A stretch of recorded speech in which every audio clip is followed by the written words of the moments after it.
세상 모든 수소에 답하다. 수소에너지 궁금증에 대답하는 수소했어. 안녕하세요. 저는 진행을 맡은 아나운서 최혜윤입니다. 오늘 함께 해주실 전문가분들 소개하도록 하겠습니다. 안녕하세요. 안녕하세요.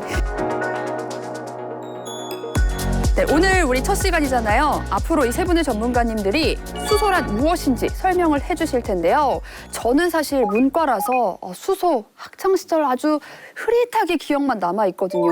수소가 뭔지 먼저 설명 좀 해주시죠. 수소는 우주 구성물질의 75%를 차지하고 있고요. 그다음에 전 세계 어느 곳에서나 쉽게 구할 수가 있습니다. 그래서 지역적인 편차가 없고 또 이게 산소하고 만나면은 반응을 해서 물만 생성되기 때문에 좀 기술적으로 어렵지만은 우리가 충분히 활용하면 많은 에너지를 얻을 수가 있습니다. 예전에 배웠던 그 공부했던 기억들이 조금씩 떠오르고 있는데 저는 제일 궁금한 게 이 수소가 언제부터 이렇게 에너지로 쓰였는지 좀 알고 싶어요. 조 교수님.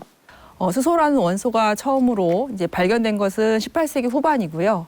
본격적으로 처음 연료로 적용되기 시작한 거는 여러분들 많이 알고 계시는 인류가 최초로 달에 착륙했던 아폴로 11호에 수소를 연료로 사용한 연료전지가 이제 우주선의 전원 공급용으로 탑재가 되었고요. 그 이후에 이제 석유 파동을 거치면서 많은 관심을 가졌다가 최근에 탄소 중립 이런 것들이 사회적으로 굉장히 중요한 관심사로 떠오르면서 최근에 많은 관심을 받고 있습니다. 요즘 이렇게 핫해지게 된 뭔가 계기가 있나요? 수소가 이렇게 좀 소위 말로 핫하다는 얘기가 이제 된 이유는 기후 변화하고 문제가 있습니다. 공해 문제, 그렇게 이제 뭐 그린하우스 이펙트 뭐 이렇게 얘기가 나면서 이제 좀 전에 말씀해 주신 대로 탄소 중립이라는 것이 돼 있잖아요. 그러다 보니까 공해가 없으면서도 지속 가능할 수 있는 그런 에너지원이 필요한데 그게 바로 수소라는 거죠. 그러니까 궁극적으로 이 수소는 무공해일 뿐만 아니라 안전하게 또 안정성 있게 공급이 될 수 있어요. 또 하나 이렇게 좀 수소에 대해서 얘기를 하면요. 옛날부터는 이 카본, 그러니까 C 고리가 없는 많은 연료부터 이렇게 변천을 해왔어요. 그래서 나무에서부터 시작해가지고 석탄으로 변화했고, 다시 석유로 갔고, 또 천연가스로 갔고, 그리고 나머지 이제 카본이 아주 없어지는 이게 그 수소 시대로 가는 거죠. 자, 그래서 수소에 대해서 한번 사람이라면 수소가 어떤 성격을 갖고 있을지 MBTI로 한번 살펴볼까 하는데요. 먼저 E와 I가 있습니다. 이 수소가 외향적인 성격이라고 할 수 있을까요? 내향적인 성격이라고 할 수 있을까요? 제가 생각하기에는 수소는 먼저 외향적인 성격일 것 같습니다. 왜냐하면 수소가 자기 혼자 수소만으로 있을 때보다는 다른 원소들, 특히 이제 산소랑 결합을 해서 반응을 하면서 많은 에너지를 내기 때문에 다른 물질이랑 결합할 때 더 활발하게 에너지를 낸다는 측면에서 내향형인 I보다는 외향형인 E에 더 가깝지 않을까 하는 생각이 듭니다. 어울리는 걸 좋아하는 친구다. 네, 네. 그렇다면 다음으로는 N과 S를 좀 판단할 수 있는데요. N은 공상, 상상을 좋아하고 뭔가 미래를 생각하는 걸 좋아하고 S는 굉장히 현실적인 성격이에요. 자, 수소는 좀 어떤 성격일까요? 수소를 하시는 분들, 저같이 뭐 수소를 연구를 해왔고 또 수소 관련된 일을 갖다가 쭉 하시는 분들은 상당히 미래지향적인 사람들이라고 볼 수 있습니다. 그리고 상상력을 갖다 많이 동원을 해야 돼요. 아직까지는 실용화가 돼 있지 않은 것들이기 때문에. 그래서 암만 이 수소가 풍부한 자원이고 안정적인 자원이고 그렇지만 개발 초기라든지 이런 것들을 갖다 소개해 주려고 그러면 얼리 어댑터가 돼요. 자, 그러면 이번엔 T와 F입니다. 감정형이냐? 아니면은 합리적인 사고형이냐? 이 판단 어떻게 보실까요? 제가 판단하기에는 감정적이라고 판단을 할 수가 있겠습니다. 그래서 수소를 우리가 튜브 트레일러에다가 넣어서 이렇게 움직이면은 아주 가만히 있는데 수소가 많이 가볍거든요. 그다음에 또 여기에다가 전기를 가해주면 여기서 수소도 생산이 됩니다.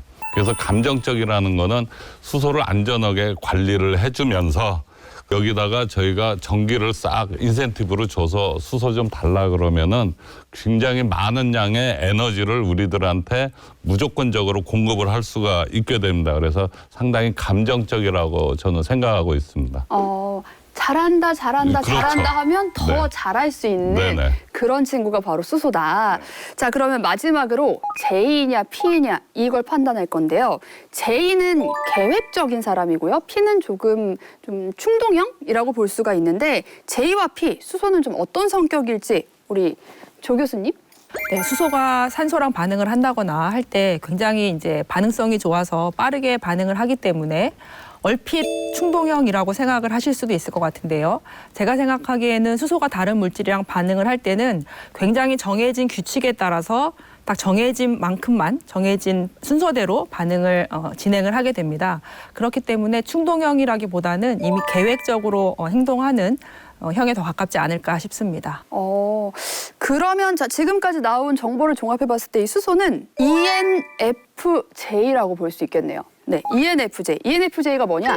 정의로운 사회운동가거든요. 너무 잘 어울리지 않아요, 예. 수소랑? 딱 맞네요. 네, 우리 사회를 위해 앞으로 더욱더 발전해서 많은 것들을 누리게 해줄 이 수소에 대해서 ENFJ다라고 오늘 수소 성격을 좀 연구해봤습니다. 우리에게 선한 영향력을 많이 주는 좋은 친구가 될 수 있을 것 같습니다. 그러면 수소에너지가 가지고 있는 다른 에너지와의 차이점은 뭐가 있을까도 좀 궁금한데요. 이제까지 써왔던 모든 에너지 중에서 온실가스 배출이 없는 유일한 에너지가 바로 수소 에너지가 되겠습니다. 그래서 또한 수소는 질량 1g당 그 발열량이 그 석유 제품을 사용한 것보다 한 3배 정도가 높아요. 그래서 가벼우면서도 발열량이 많죠. 또 가장 중요한 거는 수소를 연료전지로 이용해서 사용을 하게 되면 효율이 굉장히 높습니다. 그래서 발전소에서 보통 우리가 전문적으로 얘기할 때 화학 에너지를 이런 기계를 통해 가지고 전기 에너지로 바꾸면 외부에 열을 많이 주게 되는데 그건 사실 낭비거든요. 그런데 수소 에너지는 바로 화학 에너지가 외부에 열 손실이 없이 전기 에너지로 바로 넘어가기 때문에 굉장히 효율이 높은 에너지원이라고 얘기할 수가 있겠습니다.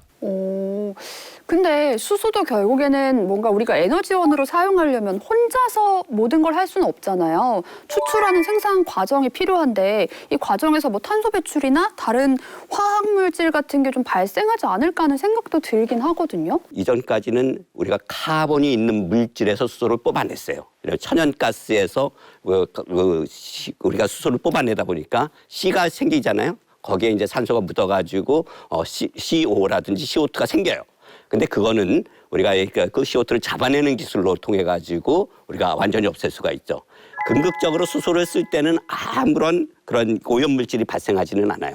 우리 그걸 그린 수소라고 얘기를 하는데 궁극적으로는 이 그린 수소로부터 우리가 수소를 얻고 할 때 그러니까 재생에너지가 완전히 100% 이제 보급이 된다. 그랬을 때는 완전히 무공해가 있는 어느 에너지를 우리가 얻을 수 있는 거가 되겠죠. 수소에너지 궁금증에 대답하는 수소앤서에서만 확인할 수 있는 팩트체크 시간인데요.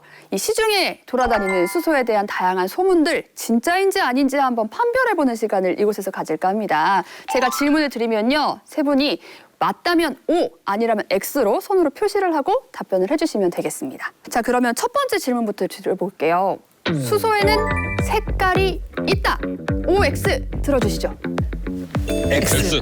X라고 하셨는데요. 이 교수님 왜 X이신가요? 네, 수소는 색깔이 없습니다. 무색무취입니다. 그러면 우리 뭐 그레이 수소, 블루 수소, 그린 수소 이렇게 색깔을 붙여서 얘기하는 게 있잖아요. 이거는 어떻게 된 거예요, 이 교수님? 예, 보통 우리가 수소를 만들어낼 때 여기에서 이산화탄소가 배출이 되느냐 안 되느냐에 따라서 우리가 그레이 수소, 블루 수소, 그다음에 발전해서 이제 그린 수소 이렇게 정의를 내리고 있습니다. 기존에 지금 현재 상황에서 우리가 쓰고 있는 수소의 96%는 화석 연료로부터 이산화탄소도 같이 배출하면서 수소가 생산되는 방식입니다. 이거를 우리가 화석 연료에서 이산화탄소 배출 없이 수소가 생산되면은 이거를 블루 수소. 그다음에 마지막으로 그린 수소는 어차피 이쪽은 화석 연료를 쓰니까 화석 연료를 사용하지 말고 재생 에너지로부터 남는 잉여의 전력을 가지고 수소를 만들자. 그러면은 CO2 배출이 전혀 없는 아주 청정한 수소가 되겠죠. 이거를 우리가 분류상으로 그린 수소 이렇게 분류를 하고 있습니다. 아, 실제로 수소 색깔이 있는 게 아니고 특징에 따라서 네, 이름을 맞습니다. 붙인 거군요. 네, 맞습니다. 알겠습니다. 자, 그럼 두 번째 질문입니다. 수소는 영하 253도씨까지 기체로 존재하기 때문에 부피당 에너지 밀도가 매우 낮아서 저장, 운반이 용이하지 않다. 정답은요? O, X. 오. O라고 하셨는데요. 조 교수님 왜 O라고 하셨나요? 수소는 다른 연료들이랑 비교를 해보면은 이제 무게당 에너지 저장 밀도는 1등이에요. 근데 이제 부피당 에너지 저장 밀도는 거꾸로 1등입니다. 그래서 우리가 똑같은 양의 에너지를 얻기 위해서 이제 수소를 연료로 저장을 하게 되면 부피는 굉장히 커지게 돼요. 그래서 이제 부피를 줄이려면은 두 가지 방법이 있는데, 하나는 압력을 높여서 압축을 하는 겁니다. 기체를 유지를 하면서 압축을 하는 방법이 하나가 있고요. 또 하나는 액체로 만드는 방법이 있는데, 지금 말씀하신 것처럼 액체로 만들려면은 온도를 영하 253도씨 이하까지 낮춰야 되기 때문에 굉장히 극저온으로 낮춰야 되는 것이죠. 그래서 그런 특성들로 인해서 이제 부피를 작게 줄여서 수소를 저장하는 것이 기술적으로 이제 개발이 필요한 그런 부분이 되겠습니다. 그러니까 수소가 지금 운반에 좀 용이하진 않다라고 답변을 주셨는데, 그러면 지금 개발이 필요하다고 하셨잖아요. 제 생각에는 많은 전문가분들 지금 이미 개발도 좀 하고 계실 것 같아요. 좀 진행 중인 연구도 있나요? 현재 수소차에는 700기압의 고압 수소 탱크를 사용을 하고 있습니다.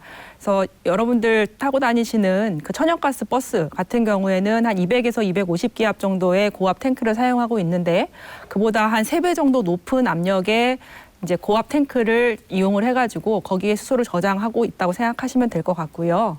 그리고 이제 근데 많은 양의 수소를 저장하는 경우에는 고압의 기체 탱크에 저장하는 것이 조금 어렵기 때문에, 그런 경우에는 영하 253도씨까지 낮춰서 저장을 하는 방법을 개발하고 있습니다. 세 번째 질문입니다. 물을 분해한 수소를 사용할수록 물을 분해해서 수소 에너지를 얻기 위한 많은 비용과 노력이 들어간다라는 얘기가 있는데요. 이게 진실이라면 O, 거짓이라면 X. 임 박사님께서 답변 주시죠. O, X. 옵니다. O인가요? 네. 네.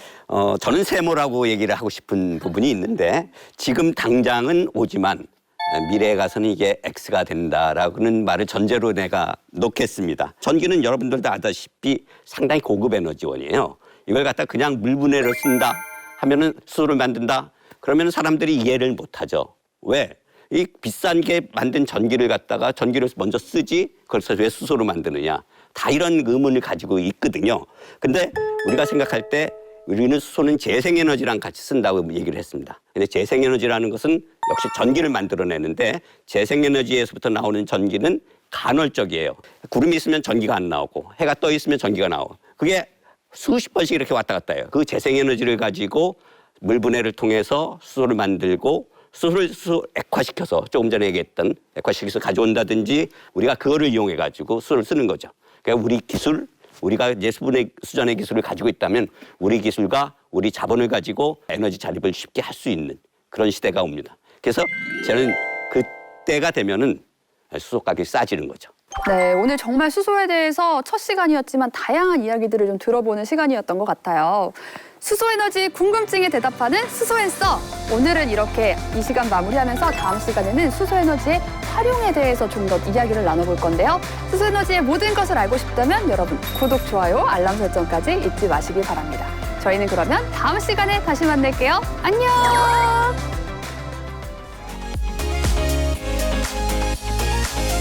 근데 전기차가 있는데 수소차가 꼭 필요한가요?